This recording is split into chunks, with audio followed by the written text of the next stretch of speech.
बिस्मिल्लाहिर्रहमानिर्रहीम। आज का जो हमारा टॉपिक है सेकंड ईयर चैप्टर नंबर 12 और टॉपिक का नाम है हमारे पास कूलम्स लॉ।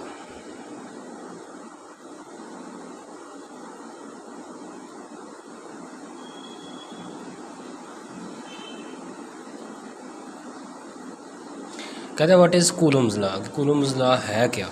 ठीक है, तो पहले तो हम इसका इंट्रोडक्शन करते हैं कि इंट्रोडक्शन क्या है इसका।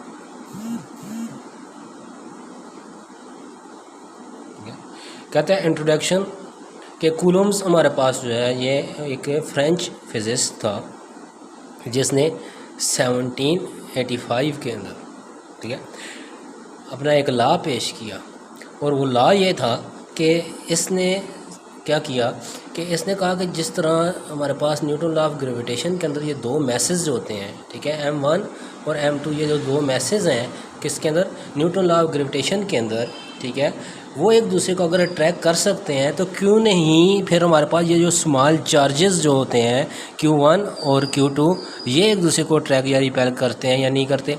तो इसका मतलब क्या हो गया कि हमारे पास कूलम्स जो था ये इंस्पायर था किससे, न्यूटन लॉ ऑफ ग्रेविटेशन से। और उसने न्यूटन लॉ ऑफ ग्रेविटेशन को मैक्रोस्कोपिक से माइक्रोस्कोपिक की तरफ क्या किया, कन्वर्ट किया। तो बेसिकली अगर हम इसकी हिस्ट्री के बारे में देखें तो इसका मतलब ये हो गया कि हमारे पास जो कूलम्स था that is the inspire from Newton law of gravitation, from Newton law of gravitation, कि ये न्यूटन लॉ ऑफ ग्रेविटेशन से इंस्पायर था। क्यों? वो मैक्रो के लिए था, पार्टिकल, और ये कूलम्स ने इसको किसके लिए कन्वर्ट किया, माइक्रो पार्टिकल के। अब व्हाट इज़, ठीक है, द आइडिया ऑफ कूलम, कि कूलम का आइडिया क्या था। उसने कहा कि हमारे पास जो है अगर हम देखें तो हमारे पास इसमें स्टेटमेंट आती है, ठीक है। तो स्टेटमेंट से पहले हमें पता होना चाहिए कि पॉइंट चार्ज क्या है। पॉइंट चार्ज कहता है व्हाट इज़ पॉइंट चार्ज, कि पॉइंट चार्ज क्या होता है। कहता है अ चार्ज, ऐसा चार्ज जो कि हमारे पास साइज़ में बहुत छोटा होता है, स्मॉल इन साइज़, ठीक है, स्मॉल इन साइज़, साइज़ के लिहाज से बहुत छोटा होता है, बट, ठीक है, इसके, ठीक है, ये जो हमारे पास जो अगर देखें तो अपने डिस्टेंस के लिहाज से ये बहुत ही छोटा होता है, साइज़ में बहुत छोटा होता है, और डज़ नॉट अफेक्ट और अफेक्ट नहीं करता किसको भी, ठीक है, एनी अदर, ठीक है, कि किसी दूसरे को ये अफेक्ट नहीं करता। साइज़ में बहुत छोटा होता है और किसी के ऊपर इतना जो है ना अफेक्ट असर नहीं डालता। इस तरह का जो चार्ज होता है that is called point charge. अगर हम इस पॉइंट चार्ज की बात करें तो उसने कहा कि, ठीक है, the force of attraction between, क्या कहा, the mutual force between two charges या टू पॉइंट चार्ज, ठीक है, point charges is directly proportional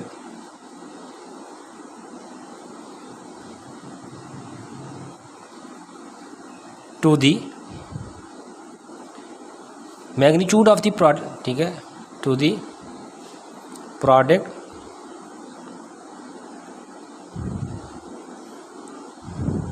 product of the magnitude of charges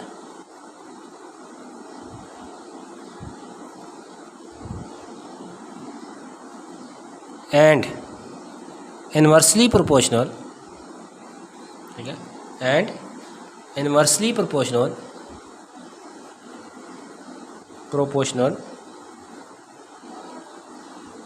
to the square of the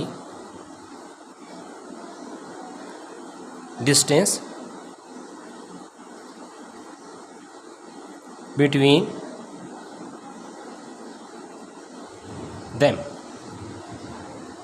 ठीक है। कि कूलम ने क्या कहा कि हमारे पास एक म्यूचुअल फोर्स होती है, वो जो म्यूचुअल फोर्स होती है ये दो चार्जेस के, ठीक है, क्या होती है, चार्जेस के, ठीक है, प्रोडक्ट डायरेक्टली प्रोपोर्शनल होती है, ठीक है, mutual force between two charges is directly proportional to the product of the magnitude of charges and inversely proportional to the square of the distance between them. कहता है अगर हम इसको मैथमेटिकली फॉर्म में लेके जाते हैं तो हम कहते हैं F is directly proportional to Q1 Q2 and F is inversely proportional to 1/r square where Q1 is a first point charge and Q2 is a second point charge and r is the distance between two charges. ठीक है, अगर ये same charges हैं, ठीक है, तो then इनके दरमियान रिपल्शन, ठीक है, रिपल्सिव फोर्स होगी जो कि इसकी इस डायरेक्शन में होगी और इस चार्ज की इस डायरेक्शन के अंदर क्या कर रही होगी, इफेक्ट कर रही होगी। और अगर इस चार्ज के लिए अगर हम इसको लिखेंगे तो ये F12 हो जाएगी और इसके लिए लिखेंगे तो F21 हो जाएगी। और अगर हम देखें इनके दरमियान अगर ये Q नेगेटिव है और ये Q पॉजिटिव है, अपोजिट है, तो देन इनके दरमियान फोर्स जो है इस डायरेक्शन में होगी, इसको कहते हैं अट्रैक्टिव फोर्स। और ये जो अट्रैक्टिव फोर्स होगी तो ये हमारे पास जो है, ठीक है, F1 जो है वो इस डायरेक्शन में होगी और दूसरा हमारे पास जो है F21 वो इस डायरेक्शन में होगी। तो इसका मतलब ये हो गया कि दो चार्जेस के ऊपर फोर्स ऑफ अट्रैक्शन और फोर्स ऑफ रिपल्शन लग रही होती है और ये डिपेंड करती है किसके ऊपर, ठीक है, चार्जेस के ऊपर। अगर सेम चार्जेस है तो वो रिपल्शन की होगी और अगर वो अपोजिट चार्जेस हैं तो वो अट्रैक्टिव फोर्स होगी। और ये जो हमारे पास होगी ये डायरेक्ट डिपेंड करती है प्रोडक्ट ऑफ द चार्जेस के ऊपर एंड इनवर्स के ऊपर क्या करती है, ये डिपेंड करती है स्क्वायर ऑफ द डिस्टेंस के ऊपर। अगर यहाँ पे देखें तो ये 1/r स्क्वायर है, अगर ये 1/r स्क्वायर है तो देखें तो ये कहाँ से आया, तो ये इन्वर्स स्क्वायर लॉ से आया। What is inverse square law? तो ये इन्वर्स स्क्वायर लॉ ये कहता है कि जैसे जैसे हम किसी चीज़ के दरमियान डिस्टेंस को इंक्रीज़ करते हैं तो देन उसके लिहाज से, ठीक है, अगर उसके दरमियान जो फोर्स ऑफ अट्रैक्शन है वो या फोर्स ऑफ रिपल्शन है वो इसके स्क्वायर ऑफ दी, ठीक है, इन्वर्स ऑफ दी स्क्वायर के क्या करती है, डिपेंडेबल होती है। और जितना इसको हम ज़्यादा करेंगे उतना ही फोर्स ऑफ अट्रैक्शन और रिपल्शन कम होती जाएगी और जितना हम इसको कम करेंगे फोर्स ऑफ अट्रैक्शन और रिपल्शन क्या होती जाएंगी, ज़्यादा होती जाएंगी। अगर हम इसको कंबाइन करें, ठीक है, तो जब हम इसको कंबाइन करेंगे तो देन हमारे पास क्या आएगा, ठीक है, एक थी हमारे पास, कंबाइन करने से हमारे पास आ गया Q1 Q2/r स्क्वायर। अब कहता है ये हमारे पास डायरेक्ट प्रोपोर्शनल का साइन है, अगर इसको ख़त्म करें तो देन हमारे पास इसकी जगह क्या आएगा, कांस्टेंट आएगा और कांस्टेंट यहाँ पे K है, Q1 Q2/r स्क्वायर। कहता है व्हाट इज़ K, कि K क्या चीज़ है, तो कहता है K इज़ कांस्टेंट। हमारे पास K क्या है, कांस्टेंट है and this constant is called, ठीक है, इलेक्ट्रोस्टैटिक कांस्टेंट। ये इलेक्ट्रोस्टैटिक कांस्टेंट है और इसकी न्यूमेरिकल वैल्यू 9 × 10⁹ और इसकी यूनिट न्यूटन मीटर स्क्वायर पर कूलम स्क्वायर। ये मोस्ट इंपॉर्टेंट MCQs है, ठीक है, ख्वाह ये MCQs MCAT TCAT में जाएँ या आप PPSC के लेक्चर में जाएँ, हर जगह पे ये इंपॉर्टेंट है। ये दूसरा इसकी जो है थ्योरेटिकल वैल्यू है K की वो 1/4 पाई एप्सिलॉन नॉट भी है। कहता है व्हाट इज़ एप्सिलॉन नॉट, तो हम कहते हैं epsilon not is called permittivity of free space and its value is, numerical value is 8.85 × 10⁻⁻12 और इसकी यूनिट इसका रिवर्स है कूलम स्क्वायर पर newton metre square. That is also most important MCQs, ठीक है, ये भी हमारे पास क्या है, इसका मोस्ट इम्पॉर्टेंट MCQs है। तो ये हमारे पास जो आगे इसमें कांस्टेंट, और इन कांस्टेंट के बारे में हमने बताया कि ये कांस्टेंट क्या है और ये किस पे डिपेंड करते हैं और यहाँ पे ये किससे हमारे पास इनकी वैल्यू कैसे आती है। अब नेक्स्ट में हम देखते हैं कि ये हमारे पास जो कांस्टेंट है तो ये K जो है ये डिपेंड किस पे करता है, ठीक है। तो हम K की डिपेंडेंस की बात करते हैं तो ये नेचर ऑफ द मटेरियल पे डिपेंड करता है, ठीक हो गया, कि हमारे पास नेचर ऑफ द मीडियम क्या है, नेचर ऑफ द मीडियम। एक तो ये नेचर ऑफ द मीडियम पे डिपेंड करता है, ऊपर हेडिंग भी देख सकते हैं डिपेंडेंस, ठीक है। और दूसरा हमारे पास जो है ये किस पे डिपेंड करता है, तो ये मेजरमेंट ऑफ द सिस्टम पे भी डिपेंड करता है कि हम किस सिस्टम के तहत मेजरमेंट कर रहे हैं, ठीक है, मेजरमेंट ऑफ द सिस्टम कि कौन सा सिस्टम हम इस्तेमाल कर रहे हैं, ठीक है। यहाँ पे चार्जेस के दरमियान, ठीक है, मेजरमेंट्स के लिए, यूनिट्स के लिए F की यूनिट क्या है, R की ये क्या है, ठीक है। और इसी तरह अगर यहाँ पे देखें तो हमारे पास जो है एक और चीज़ ये कि इन चीज़ों के ऊपर इसकी क्या है, डिपेंडेंस है। नेक्स्ट में अगर हम देखें तो हम कहते हैं कि परमिटिविटी, ठीक है, परमिटिविटी ऑफ फ्री स्पेस क्या है, तो उसके बारे में मैंने बताया कि परमिटिविटी ऑफ फ्री स्पेस जो है ये इलेक्ट्रिकल, ये भी क्या है, epsilon not, that is a electrical constant, ठीक है, इलेक्ट्रिकल कांस्टेंट, इसको हम इलेक्ट्रिकल कांस्टेंट कहते हैं। और ये इलेक्ट्रिकल कांस्टेंट है किसके लिए, फ्री स्पेस के लिए, ठीक है। अगर ये किसी मीडियम के लिए होगा तो फिर उसके लिए हम इसको कहते हैं that is a epsilon r, ठीक है। और व्हाट इज़ एप्सिलॉन आर, तो इसको रिलेटिव कहते हैं, ठीक है, रिलेटिव परमिटिविटी। और ये सबसे ज़्यादा जो है 78, ठीक है, 0.6 होती है किसके लिए, ठीक है, 78.5 है किसके लिए, वाटर के लिए।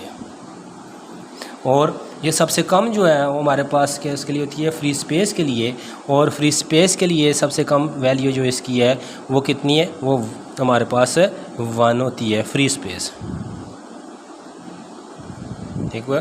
तो ये हमारे पास जो थे दैट एप्सिलॉन नॉट और एप्सिलॉन आर के बारे में इंफॉर्मेशन थी। अब कहता है देखें, हमने कहा एक चार्ज यहाँ पे है, दूसरा चार्ज यहाँ पे है, ये Q2 है, ये Q1 है, ठीक है। ये Q1 Q2 पे फोर्स लगाता है और Q2 Q1 पे फोर्स लगाता है। इसका मतलब ये हो गया कि ये इस पे फोर्स लगा रहा है और ये इस पे फोर्स लगा रहा है, तो दोनों की कोई डायरेक्शनल क्वांटिटी है। इसका मतलब ये हो गया कि हमारे पास जो कूलम्स लॉ है, ठीक है, ये जो हमारे पास जो कूलम्स ने लॉ पेश किया, वो हमारे पास जो कूलम्स लॉ था ये हमारे पास वेक्टर फॉर्म में है, ठीक है, वेक्टर फॉर्म में भी हम इसको लिख सकते हैं। It is also right in the third law of motion, इसको हम थर्ड लॉ ऑफ मोशन की फॉर्म में भी लिख सकते हैं कि action and reaction are equal but opposite in direction. तो इसलिए अगर हमारे पास ये इस पे फोर्स लगा रहा है, Q1 Q2 पे फोर्स लगा रहा है, तो देन अकॉर्डिंग टू दिस अगर हम देखेंगे तो इसके लिए हम लिखेंगे F, ठीक है, क्या हो रहा है, F2 के ऊपर फोर्स लगा रहा है 1, और वो उसकी वैल्यू हमारे पास क्या है, के Q1 Q2 over r square. और अगर हमारे पास ये दूसरा इस पे फोर्स लगाता है तो हम इसको लिखेंगे F, ठीक है, 1 2 इज इक्वल टू के Q1 Q2 ओवर आर, ठीक है, स्क्वायर। अगर ये हमारे पास 1 की बात करते हैं तो 1 2 लिख देते हैं, ये 2 की बात लिखते हैं तो 2 1 लिख देते हैं। और इसके साथ जो यूनिट वेक्टर आ जाता है ये 2 1, और इसके साथ जो यूनिट वेक्टर आता है वो 1 2। व्हाट इज़ यूनिट वेक्टर, कहता है यूनिट वेक्टर ऐसा वेक्टर होता है विच गिव, जो देता है स्पेसिफिक डायरेक्शन, क्या, स्पेसिफिक डायरेक्शन ऑफ दी, ठीक है, वेक्टर, किसी भी वेक्टर की स्पेसिफिक डायरेक्शन दे देता है।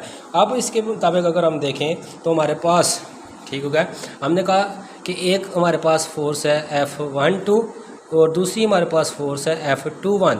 अब देखें दोनों equal in magnitude but opposite in direction है, क्यों, थर्ड लॉ ऑफ मोशन के मुताबिक। तो सेम अगर हम इस चीज़ को देखेंगे तो हम इसमें वैल्यूज़ पुट करके ये भी देख सकते हैं कि R12 यूनिट वेक्टर जो है वो R21 यूनिट वेक्टर की इक्वल तो है, लेकिन दोनों की अपोजिट डायरेक्शन है, ठीक है। ये देखें, अगर तो ये 1 से 2 की तरफ जा रहा है और ये 2 से 1 की तरफ, तो इसका मतलब ये हो गया कि अपोजिट इन डायरेक्शन की वजह से यहाँ पे ये नेगेटिव साइन है।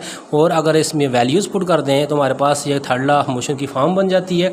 और ये थर्ड लॉ ऑफ मोशन की फॉर्म बनाने के लिए अब देखें हम इसकी वैल्यूज़ को यहाँ पे पुट करके भी देख सकते हैं कि हमारे पास अगर इनकी वैल्यूज़ पुट करें तो दैन हमारे पास क्या क्या इसके अंदर वैल्यूज़ आ जाती हैं, ठीक होगा। तो इसलिए हमने कहा F12 की हमारे पास जो वैल्यू है, ठीक है, इसको हम लिखते हैं 1/4 पाई एप्सिलॉन नॉट, ठीक है, Q1 Q2 over r square और R12 यूनिट वेक्टर। और दूसरा हमारे पास F21 की वैल्यू है, इसको हम लिखते हैं 1/4 pi epsilon naught Q1 Q2 over r square, ठीक है, R21 यूनिट वेक्टर।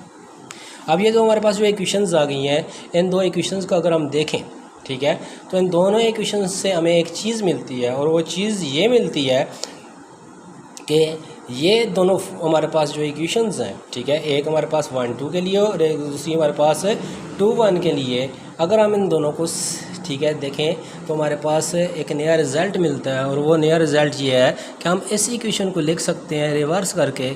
कैसे लिख सकते हैं कि F, ठीक है, 2 1 है तो हम इसको 1 2 लिख सकते हैं, लेकिन किसके साथ, -1/4 pi epsilon naught Q1 Q2 over R2 square R12 unit vector, ठीक हो गया, टू वन यूनिट वेक्टर, क्योंकि हमने कहा इक्वल इन मैग्नीट्यूड है, मैग्नीट्यूड दोनों का इक्वल है, बट अपोजिट इन डायरेक्शन है।